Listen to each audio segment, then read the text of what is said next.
नमस्कार, माझे नाव पवन पतंगराव तोडकर, गाव करोलियम, तालुका मिरज, जिल्हा सांगली. माझे 3 एकर क्षेत्र आहे. त्यामध्ये 2 एकर द्राक्ष बाग आहे, 1 एकर ऊस आहे. 2 एकर द्राक्ष बागेमध्ये माझ्याकडे SSN 1 एकर आहे, अर्धा एकर माणिक चमन आहे आणि बाकीचे आहे ते आरके आहे. माणिक चमन या प्लॉटसाठी 105 दिवसाला स्वीटबेरी हे शुगर येण्यासाठी दिलेलं आहे. स्वीटबेरी हे शुगर येण्यासाठी दिलेलं आहे आणि याचा रिझल्ट एवढा चांगला आहे की आम्ही हे सलग 4-5 वर्ष झालं वापरतोय. हे दिल्यानंतर 4 दिवसानंतर शुगरचा 4 ते 5 पॉईंटांनी फरक दाखवतो.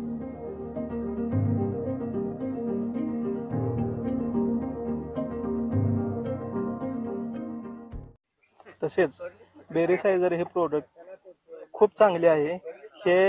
हा प्रोडक्ट फ्लॉवरिंग मध्ये गळकुजीसाठी व तसेच चौथ्या स्प्रे मध्ये फुगवणीसाठी आणि 100% मऊ पडल्यानंतर त्याचा रिझल्ट खूप चांगला आहे. तुम्ही बघू शकताय पूर्ण प्लॉट मध्ये गर चांगला भरतोय आणि वजनालाही फरक पडतो.